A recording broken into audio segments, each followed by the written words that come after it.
Hello, everyone, and welcome to today's Training Industry Leader Talk, Creating Training Content with AI, sponsored by Camtasia, ComLab India, DID, GP Strategies, and Neovation Learning. I'm Avery Vogt, Events Manager at Training Industry, and I'm so thrilled you could all join us today.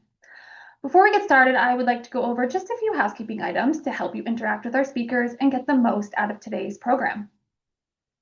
Throughout today's event, please feel free to use the chat for comments and submit questions in the Q&A panel.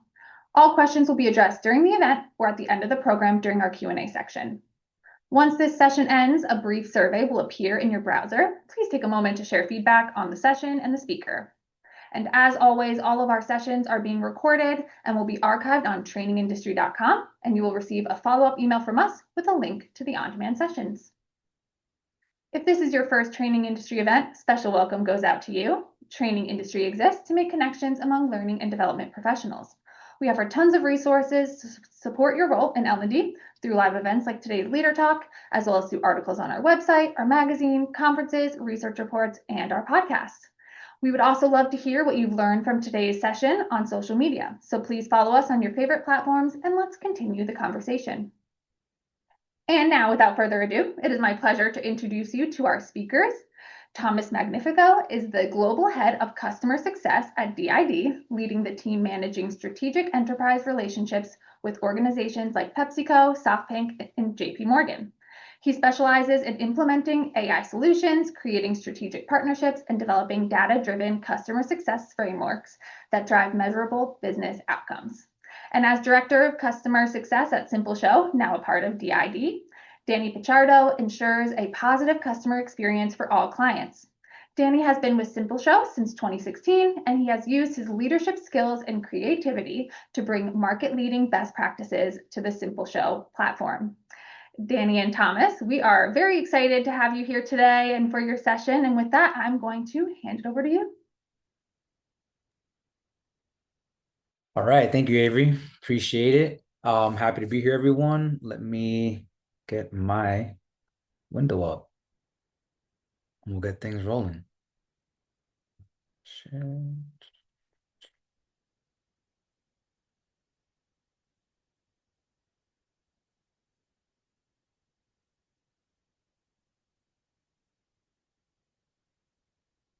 All right. Can everyone see my window now? Looks great. Good. Yeah. All right. Great. All right. So today we're excited to be here. We're going to be talking about some practical uses for conversational avatars in your learning programs. AI is, of course, why we're all here today. And really to kick things off, I want to start with a quick video from our digital colleague. Hi everyone and welcome. At DID, we're transforming the way people communicate with AI, making it more human, engaging, and interactive through real-time digital avatars. Today, we'll show you why you should use conversational avatars like me for your learning programs. And now I'll hand it over to my human counterpart, Danny. Thank you, Mia. So for today's agenda, we're going to be covering what is conversational AI. So we'll get you a little bit of background on that, what you can expect from it. We're going to also discuss the traditional learning models versus AI integrated models and how you can make that shift. Then we'll also be discussing 5 benchmarks of success that you could be using to make sure you're integrating everything correctly. And lastly, we'll have some closing recaps and a Q&A session. If you have any questions throughout the session, feel free to put them in the Q&A section.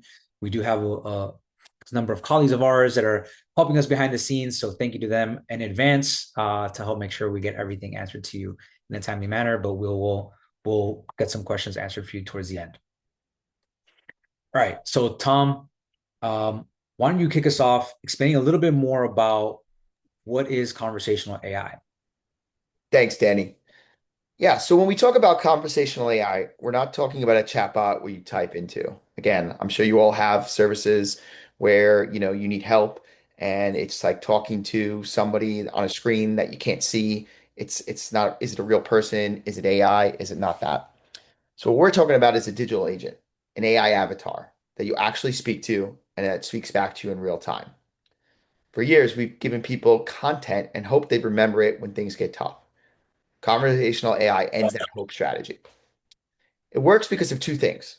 First, it has a brain, whether that's your data, an LLM by itself, or a conglomerate of those things together. It doesn't just look for keywords. It understands your tone, your intent, and what you're actually trying to say. Secondly, it has a face. So just like you and I are talking, you're talking to a real digital person. Because it looks and talks like this person, your brain treats the practice as a real conversation, not a computer game. The result is personal coaching at scale. You're finally able to give every single employee a safe place to fail, practice, and get better at the hardest parts of their job without the massive costs of one-on-one human training. We're moving away from just knowing the info and getting straight into doing the work. Um, so, yeah, I think we want to do a poll now. And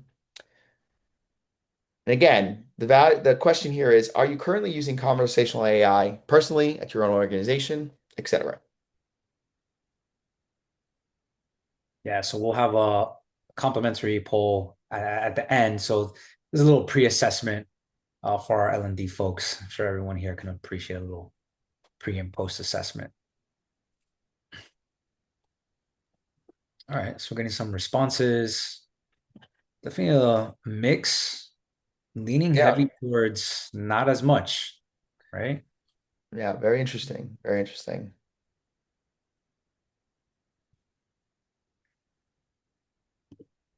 Okay, so close the poll, and it looks like we've got, 2/3 of you or more actually are answered two or three, not really sure and want to use it or plan to use it, and some are not even sure, where to go and how to start. So you're in the right place. We're going to be talking about some of these things today, and those of you that have already implemented it, please feel free to drop some notes in the chat of your experience as we talk through the content and some of the stuff that we're going to be presenting today. How if you've used that or if any of that has been applicable and you've seen some of these results as well on your side. Great stuff. All right, so let's tackle a common myth, the uncanny valley. Historically, there was a worry that near human digital interfaces were just off enough to be distracting. But the reality is that the participation rate's over 12x higher when there is an option to practice with an avatar. And again, this is due to several factors. Specifically, I think the technology is at a point where, we're trying to mirror what we're doing today. You're listening, you're hearing me speak. Again, the technology is kind of at a point where we're getting those interactions in a real-time basis. Okay, but the win here is the total elimination of social pressure. In a live role play, your brain is often more worried about where the other person thinks of you than the actual training. AI removes that ego barrier, creating a judgment-free zone where the fear of looking dumb is gone. Because that pressure is gone, the participation rates immediately go up. All right. So let's talk a little bit now we understand a little bit what conversational AI is. Thank you, Tom. Let's talk about the two models of L&D that we're seeing, right?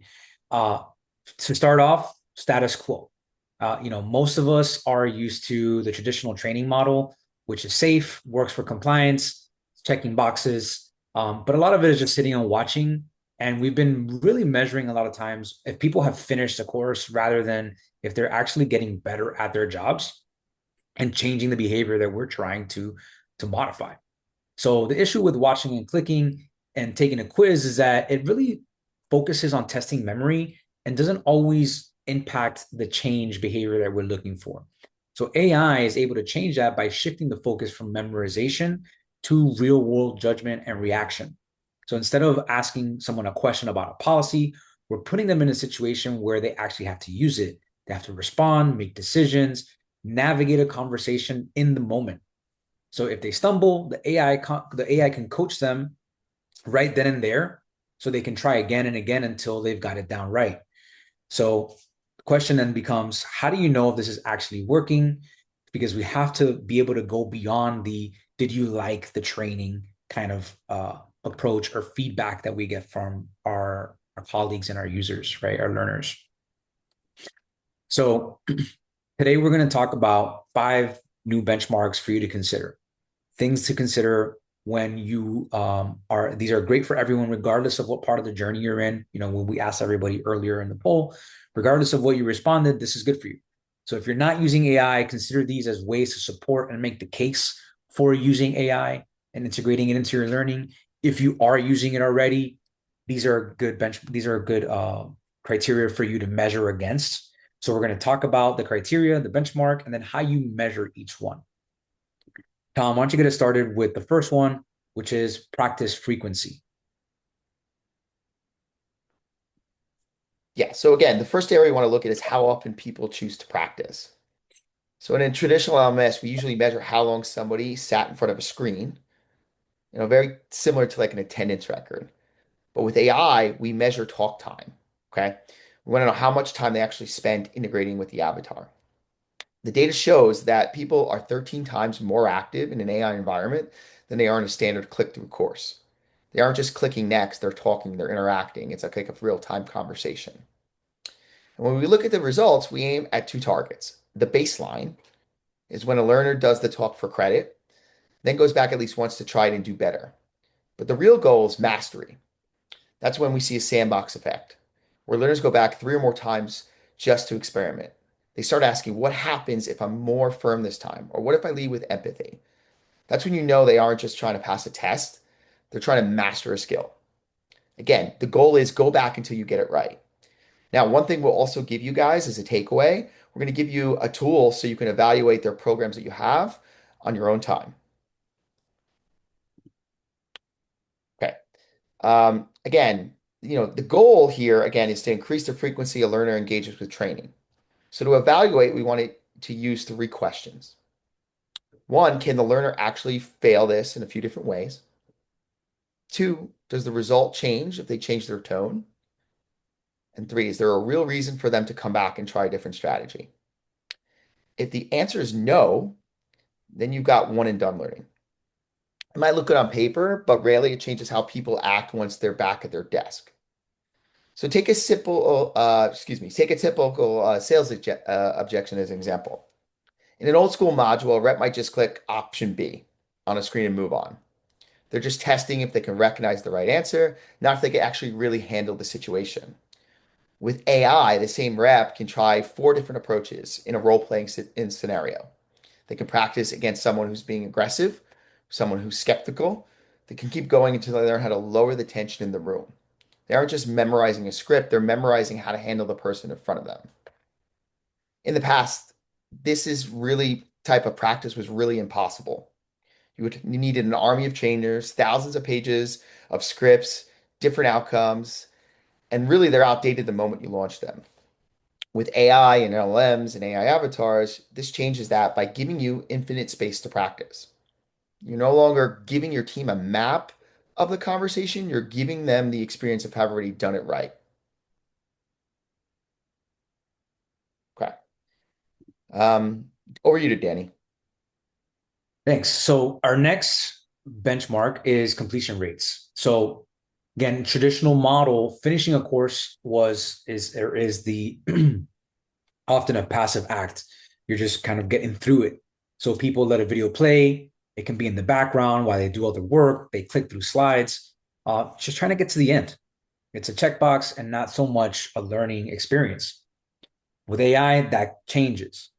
We see 70% more people are actually finishing the training. And they aren't finishing just because it's mandatory. They're finishing because the path becomes personal. The content is actually helping you solve a problem you have now, and you don't want to stop.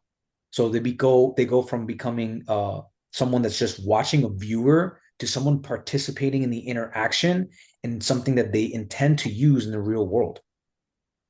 So a high completion rate is the best proof that you have a valuable training in your arsenal and not just a chore. So why do they stay? To that, let's look at what's actually happening inside the training. Benchmarks to look for. Why do 70% more people finish the AI training? Again, because they went from watching to being a participant, and a couple of questions that you are going to want to ask and put your current training to the test with. Does it wait for the learner? In traditional video training, if you walk away, video keeps playing. Training doesn't care if you're there or not. With AI, it's different. The scenario only continues to move forward if the learner is taking action. Or is the learner talking or are they clicking? Again, similar, just clicking next on a chore, next on a course can feel like a chore, where a simulation challenges you to solve the problem and use your own words to get to the next stage. Third, is there a person waiting for your answer? Again, you can answer yes, no. It's easy to ignore a next button or a play button. Excuse me. Even people know it's AI. The face-to-face triggers and human feel, it creates this natural sense of accountability. And I saw someone in the chat mention like just natural social pressure, right? You end up feeling that in the conversation with the AI avatar. So consider a health and safety use case. Instead of watching a video about site hazards, a learner can be put into a simulation where they have to verbally stop a panicked AI colleague from entering a danger zone. They make it psychologically impossible to check out until they know that the person is safe. When you turn a training requirement into this high stakes conversation, you start becoming a coach instead of just a broadcaster, because you're not asking them just to finish, but to finish a conversation. And that's why they stay to the end, because you help ensure that they're walking away truly ready to execute when it matters most. Tom, tell us a little bit about knowledge lift. This is kind of carrying over. Yeah, perfect. Again, I think, if we can't show that somebody is actually better at their job after the training, then we're just spending money without seeing a return. And again, ROI, right? Doing more with less, ROI, everything is being scrutinized, especially today. Simply showing up as a statistic, actually improving is the result businesses care about. And again, going back to that ROI thing. So we need to stop asking, did they actually finish the course? And really ask, how did their skills actually improve? So in 2026, the real goal of L&D is correcting those misconceptions, the things people think they know, but they actually don't. Typical assessments usually check if you can pick the right answer from a multiple choice list, but conversational AI forces you to think on your feet and come up with the answer yourself. And again, the technology is evolving every day. Not only is the agent going to interact in real time, we're actually making use of other devices on your machine. Like, so the camera, for example, the agents can actually read the person's face to see how they're answering and responding. They can make sure they're actually paying attention, right? So again, with the actual technology that's coming out, it's not more of like a Big Brother thing, but we're using the technology to really judge and score and grade the interactions. So that's why, again, with this technology, we're seeing 54% better retention of knowledge. Your brain has to actually organize the data that you're actually reading while you're speaking, and this is what makes it stick. So high-performing teams have really moved away from one-off testing. Instead, they measure the capability shift. We track how a learner handles the situation the very first time they meet the avatar before any coaching happens. And this gives us a true starting point. When you show exactly how much they grew from that first minute to the last, your impact on the business becomes very clear. And again, every business has their own KPIs that they're going to want to measure. Really, we're just starting as a framework and a starting point. All right. So, how do we actually reach the 40% knowledge lift we just talked about? When you look at your own training programs, ask yourself, are your learners just picking the right answer from a list, or are they producing it themselves? If you're relying on multiple choice, the majority of your team doesn't feel ready for the real world scenarios. So this happens because learners confuse recognition with mastery. The words look very familiar on a screen, so they feel confident. But the moment that you actually leave the multiple choice safety net, they struggle to act in a real world scenario. Again, in the real world, there's no list of options. You either know them more or you don't. You have to be able to do the work from scratch. So to get a real measurement of growth, you need a true baseline of how they will perform in a real world scenario. That's why we use the cold start. Instead of having a manager with a video and watching a video first, we drop them straight into an AI role-playing simulation. When they try it first without any help, you and them get an honest assessment at what they can actually do right now. That is your initial baseline score. After they practiced, received coaching from the avatar, reviewing their scores, things like that, and the AI, we give them a simulation again to get their final performance score. By subtracting the first baseline from their final score, you get your knowledge lift. That is how you prove with hard data that your team is objectively better at the job than they were 10 minutes ago, or 2 days ago, or a week ago. And again, it's not a one and one, it could be multiple iterations in between. Again, that's up to you guys to figure out how you want to structure your program. Okay. Thanks, Tom. So going from knowledge lift, we're going to go into knowledge and learner confidence. So again, previously we spent a lot of time asking people if they like training, what do they feel about it? Standard surveys we've all seen. But liking a course doesn't necessarily mean that you're ready to execute and do the job. So when we're measuring whether the learner actually believes that they're able to do it or handle the task, that's when the pressure is on. So standard training is great for giving people facts, disseminating information, but a lot of times leaves them unsure about how they can actually use those facts in the real world. And immersive simulations produce 40% greater confidence gains than traditional training. So the stakes are high. 75% of employees say they don't feel ready to use a new skill even after they finish a formal course. The anxiety is the number one reason people go back to their old habits. The second they leave they complete the training and they leave, they kind of just fall back to what they've done and what they know. So to measure success, we want to see the relationship between the confidence and skill level. This is going to help us determine if the learner is prepared for the real world scenario. How do we do this? Let's look at how we can track this a little bit better. Looking at this grid, you see two numbers, the learner confidence score and the performance score, okay? And what you're looking to be in, of course, is in the ready to execute zone, right? That's where we all want to be. But the common problem we see in L&D is that learners tend to be in the hesitation zone because they don't have the confidence to execute, right? If more than 20% of your learners are falling into this hesitation zone, your training is too academic. So example here, think about a manager preparing for a high stakes performance review. In a standard module, they might pass a quiz on the conflict resolution, get the answers correct, they feel good, but then when the employee pushes back in real life, they freeze up, right? They haven't had that practice. So contrasting that, AI is able to push back, simulate it, and show them objective data on their tone, empathy, or their reactions to what the employee has said, their brain is able to now register that as a win. They've gotten proof, they've gotten validation that they can navigate the conversation successfully and not freeze up when it's time to have this happen in the real world. All right, Tom, last one we've got of our benchmarks to look at is the performance outcomes. Yeah, thanks, Danny. I think the final piece of the puzzle is the one that truly matters to all you and especially your leadership team. To secure budget, we have to stop proving we solved the training problem and start proving we solved the business problem. And again, that goes back to the ROI we were talking about. So currently, and again, AI is all over the place, right? There's a massive disconnect in the industry. 80% of leaders see that AI is making their teams more productive, but only 29% of them can actually put a dollar sign on that gain that they're talking about. That's because for too long, we've been tracking test scores instead of line items.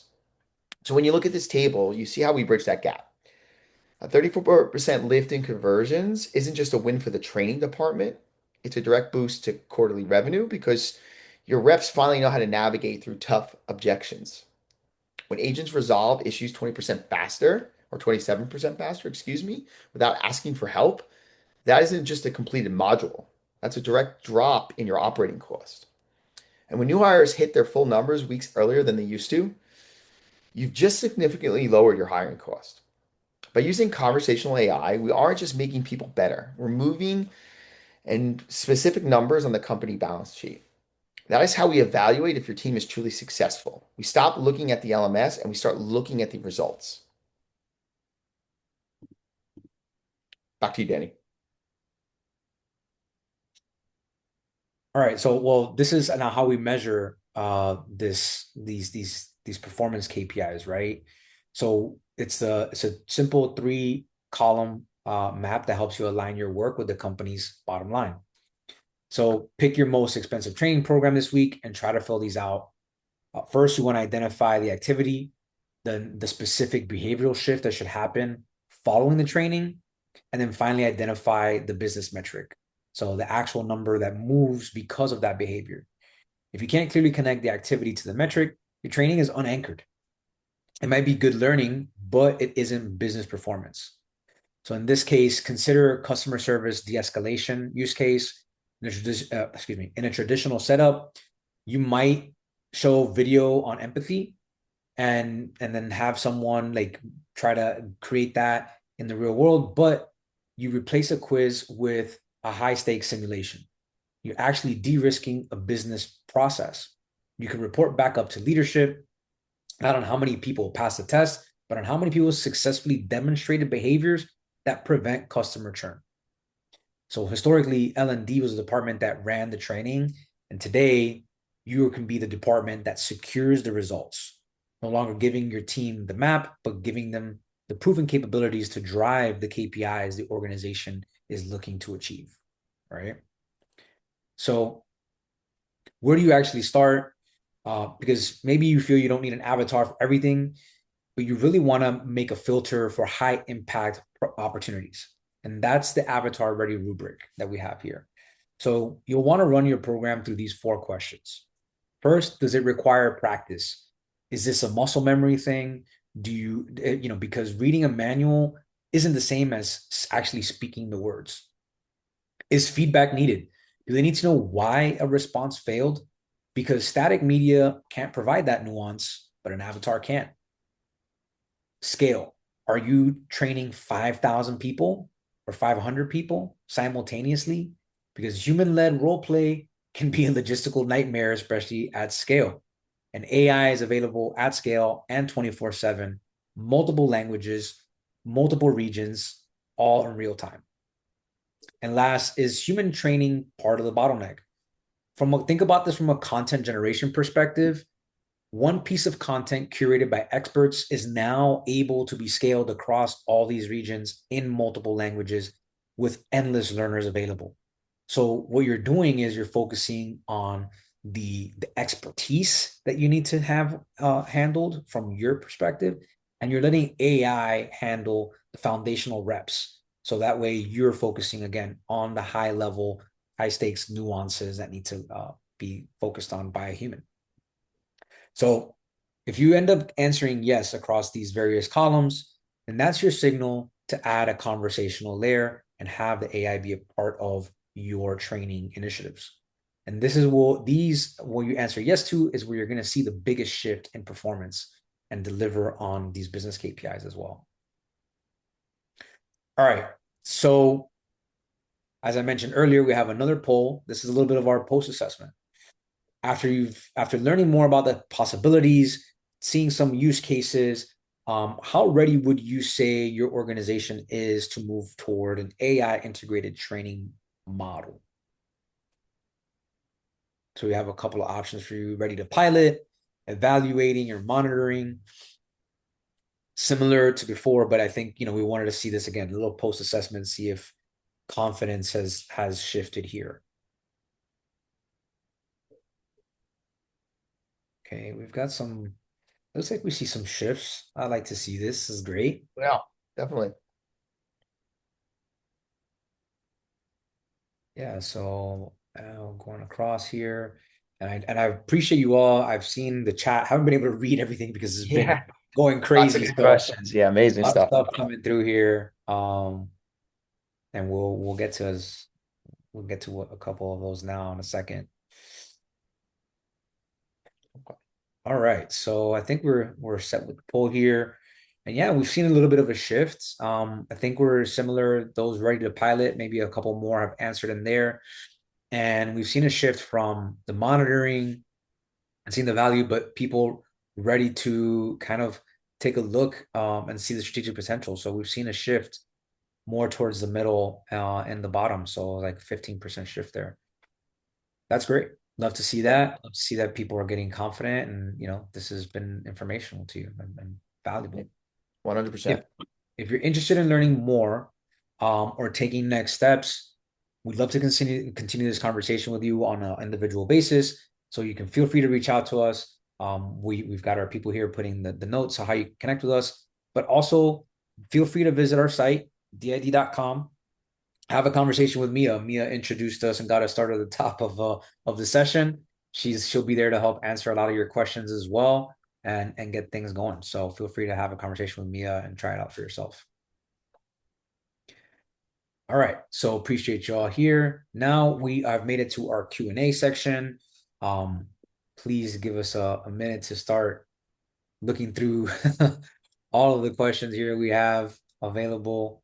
Um, Yeah, got so lots of much. good questions. All right, I'll take the first one, Danny, if you don't mind. Yeah, go for it. All right, so again, this was from Bettina. I said, thank you for the intro. I work in a global environment and tone and selection of words is different from a native English speaker than someone that uses English as a foreign language. Is the tool able to recognize that already? Yes. Well, one of the values of using a virtual avatar in this type of scenario is they're multilingual by nature. In them, knowledge and information, in English, or again, if it's in Spanish, originally, and then translate that to different dialects. Okay. So again, not every language is supported, but again, I think one of the value adds of this specifically, like I said, is the ability to produce content in one language and have it be, globally accessible to distributed teams. Okay. So yeah, totally possible. Again, I'm sure you're going to want to know what languages and what is supported. That's a question that we can answer. But again, all the major ones are supported. And again, at the end of the day, we do support different dialects for certain languages like Spanish, French, because there's French Canadian, different things like that. Okay. Okay. Thanks, Tom. I'm looking here. I'm just kind of combing through it. So as I answer this one, feel free to take a look at the other questions here that we've seen. I saw one from Carmen, and I think this is a really important question, and I'm sure so many people are thinking this. So would you consider this conversational AI a replacement to trainers, class directors, teachers, instructors? And I think the clear answer to that is no, right? They're not designed to replace in-person or human trainers or instructors. I think it's really designed to integrate into your workflow and alleviate a repetitive part of these humans' work, right? That's what we're looking for AI to do, not necessarily replace humans, but enhance humans' capabilities to scale and be there and be available. So, especially depending on the scenario, right? Each training initiative is going to be different. Maybe in certain cases, you do alleviate some of this in-person requirement, but a lot of things, and safety is something that comes to mind. You want to be there on the site. There isn't a digital human that's on the site in the facility by like let's say the conveyor belt or the assembly machine that is working, right? So you could want an instructor there live in person, but when we do the pre-work, post-work, anything that has like questions, you save this person, this trainer, a lot of the repetitive questions by creating a conversational AI agent that will then help, reinforce all these learnings and the stuff that they should be taking and really keeping to their own. Yeah, great stuff, Danny. Hassan had asked, there are so many other platforms offering AI avatars. How is your platform different from others? It's a great question. I mean, some of the other platform providers don't do the interactive piece. So again, at the end of the day, like, we obviously can create content with the avatars, but I think, the value and where DID kind of sits is like we're the enterprise organization for interactive avatars. So again, we can scale, right? Because again, at the end of the day, we want to make sure that we can handle 10, 50, 100, 300, 1,000 learners using these avatars at the same time in an enterprise-like environment, number one. And two, I think, the lip sync, the tools that we have to connect this to different platforms, et cetera, are made for enterprises, right? So I think that's one of the biggest differentiators that we see, between us and some of the other platforms that are out there.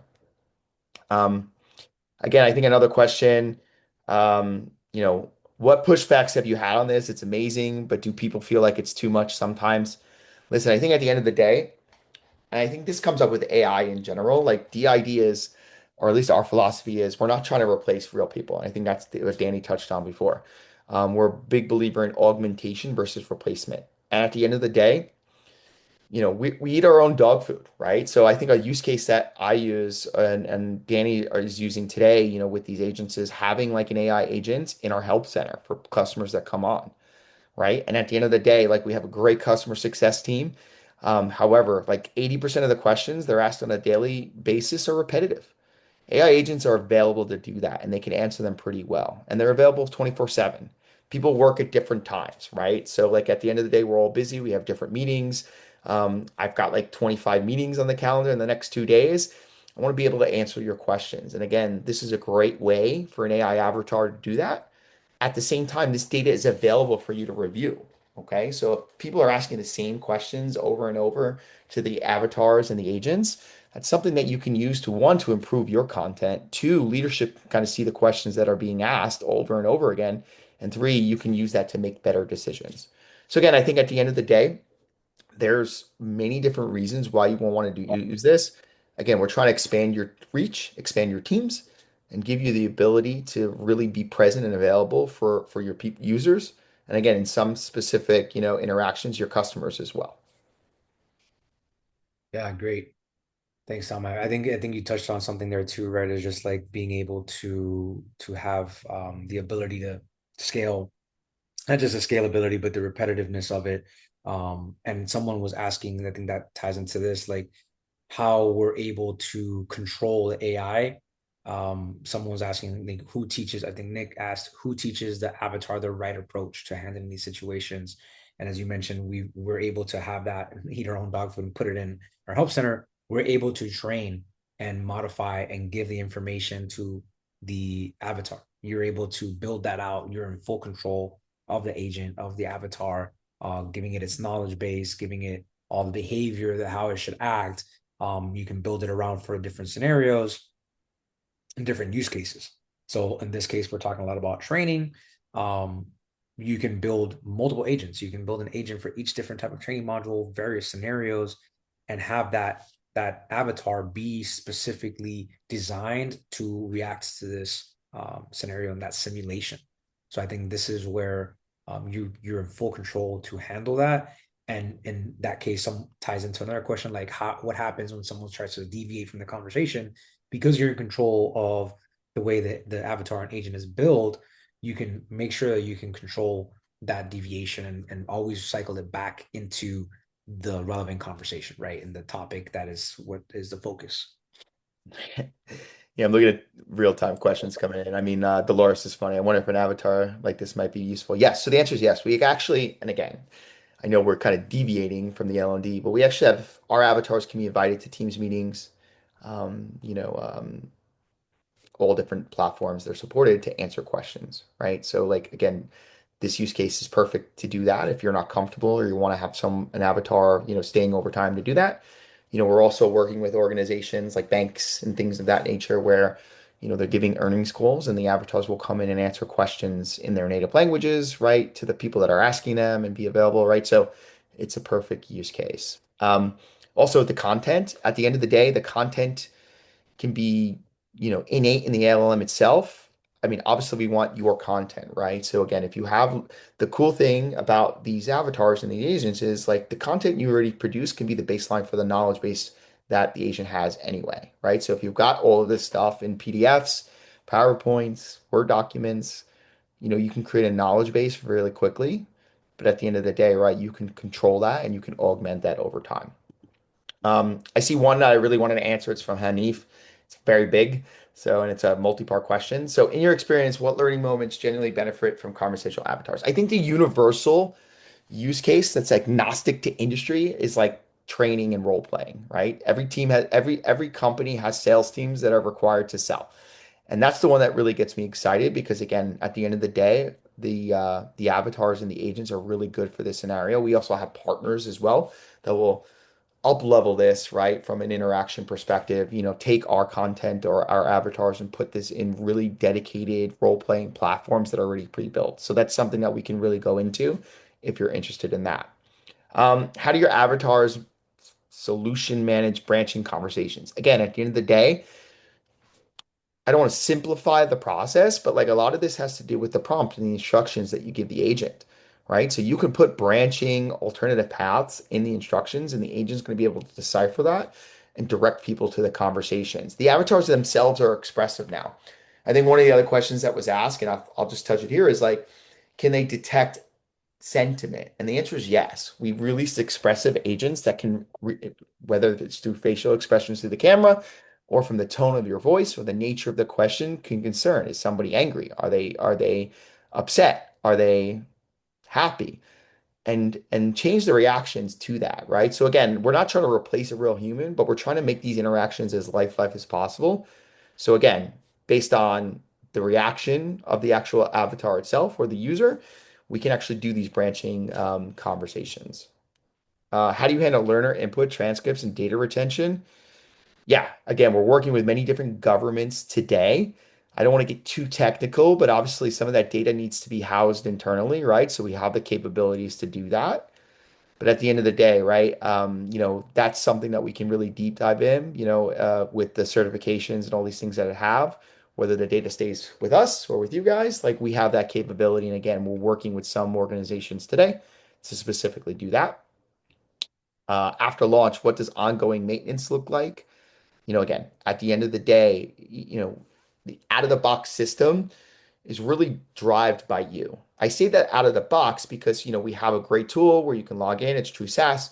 We also have an API, right? And a lot of the organizations we're dealing with, expressing the enterprise, are using our technology and integrating this into their own data stacks and their data flows and workflows that they've already built, right? So, the goal for this is to kind of be self-learning in the sense, right? And we talked about this, like there's data that's accessible to leadership about who's interacting, the types of question you're asking, intent, how did they do?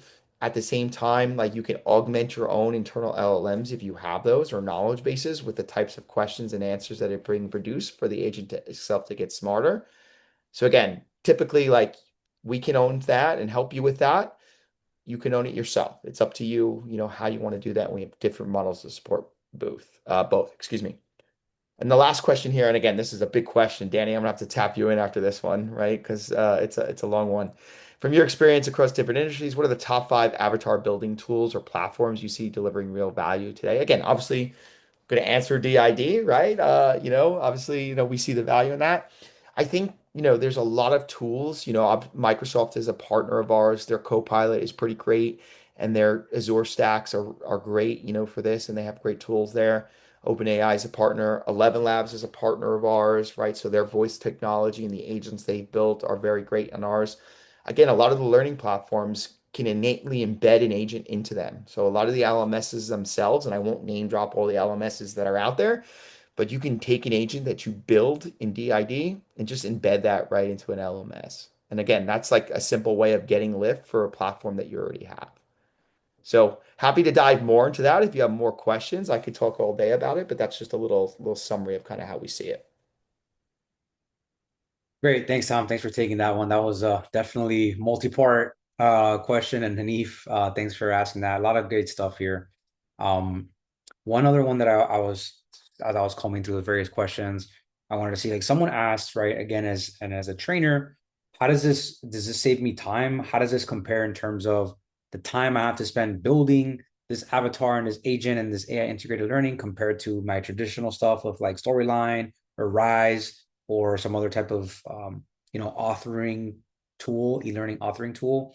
And I'd say that, from this perspective, it's an investment of time. That learning tool, let's say, even if the time is the same, because you're building is going to be something very complex. First of all, I think it's going to be quicker and it's a better investment of your time, not only because is it a little bit quicker, but of the scalability of it. And I think that's really where it comes down to. As you build out the scenario, the results, the stuff that we spoke about today, right? Not only going to have better performance results, better KPIs, better indicators of behavior changing and confidence in the learners, but you're going to have the scalability aspect of it. So instead of having something that you build and you spent, let's say, hours building, even if you were to spend the same amount of hours building, you now have the ability to scale it and reach all kinds of regions, countries, languages, all from building this one piece of content. And it is giving you better results at the end of it too. You're giving these people the ability to have that confidence. It's a real role play. It's not just a quiz and a couple of questions that they answer and you check the box and it's completed. So I think you're able to get that. And as Tom was mentioning, not only that, you're able to get feedback yourself, right? Because in the past, the feedback is, oh, hey, did I like the training? Is it good? Did I feel like I learned something? Yes or no? Now you're able to actually look at the data, review what is being asked a lot, and have other systems kind of analyze that for you and see maybe where is it that my training or my initial piece of content, even though I'm putting someone in the scenario, I'm seeing that everyone's getting stuck in this part of the scenario. So what does that tell me about my ability or my initial information dispensing, right? Like I need to improve on that because this is an area that needs more clarification. And you're able to do that because you're able to access that data and see where the conversations are going and where people are getting stuck. So I think there's a lot of value that comes from it. And I think that the time portion is, I understand it. I think it's very important, but I think it's such a stronger investment of the time to have all these conversational aspects. Yeah. I think we're running tight. These two quick more hits here, and I think we'll kind of end it there. Is the avatar dynamic enough to simulate mental illness in the context of dealing with crisis training? Yes. I mean, we have medical partners that are doing this for many different scenarios, like simulating patients. I think in the vein of L&D, again, how to deal with certain scenarios, right? As a manager is another use case, right? So like again, if your employee's upset or you're having difficult conversations, the avatars can simulate that. So happy to dive deeper there. I think this is a good one to end on, and I want Danny's perspective on this one too. As a trainer or trainers, I see fewer and fewer people who have the confidence or the skill sets to effectively train at an integrated high level with consistency. So what about the concern of a reliance on AI to do this? Again, I go back to what I said. We're not trying to replace humans here. I think the value of this technology, and I see it for myself, as somebody who's having like dozens of conversations daily, there's things I just need to get done. I need to work on my own time. People aren't on my schedule. And I think as an initial first step to kind of get that 80%, these agents are great to kind of practice and get those assessments, and you can do them on your own time. They're available 24/7, etc. I think that last mile, the 20%, is not going to replace those real life interactions. And again, there's many different ways to kind of explain that. So, again, how do we cover that 80% where we want people to get comfortable? I think that last 20% can still be used in those real one-on-one interactions to really judge assessments, right? So you can either use the technology to do it all by itself. You could do a hybrid approach. You can do the first meeting, right? There's many different ways to do that. Danny, I don't know what Yeah. your thoughts are on that, but that's kind of Yeah, how. no, I mean, absolutely. And I think, talking about training trainers and like if they have that confidence to be able to integrate and make all these things happen, I think that's where, understanding and joining these kind of sessions is where you learn and you improve the knowledge base and you try to elevate your skill level about what's available out there. And having a reliance on AI to do this, I mean, I think it becomes something where, again, like Tom's saying, enhancing the human capability and not just relying on it, but like he said, getting it to that final, letting people focus on the 20%, not the 80%, right? So I think if anything, I would argue this would help improve some of those folks' confidence. And as a trainer, maybe you could even have a conversational agent to help them do that too, right? And have them kind of run through this. But I do think that it's a valid point and something to consider. And when you're seeing those real life people that are out there, how can they improve that? And can they use AI to improve their upskill themselves to so then they can go out there and do the training in person as well. All right. And Avery, keep us honest here. I think we're maybe a few minutes over time, but That's okay. Yeah, we are just out of time, but yeah. thank you, Danny and Thomas, so much. I mean, I've been sitting back here watching this chat go crazy, so it's been really exciting to see all the questions come through, and thank you all for taking some extra time to answer those questions. It's been wonderful. And with that, yes, we will be taking about a 10-minute break or so. And up next, we have Matt and Jeff from GP Strategies with their session using context engineering to improve the development of learning content with AI. So I hope you all join our next session, which will begin at the top of the hour. Thank you again, Danny and Thomas, for this wonderful, wonderful session. Yeah, lots of kudos coming through the chat, and we'll see you all soon. Thank you all very much. Appreciate the time. Thank you, Avery, for the hosting. Thanks everyone for being here. Thank you, Tom. Excellent co-host as always. Thanks, everybody. Bye. Appreciate y'all. Have a good one.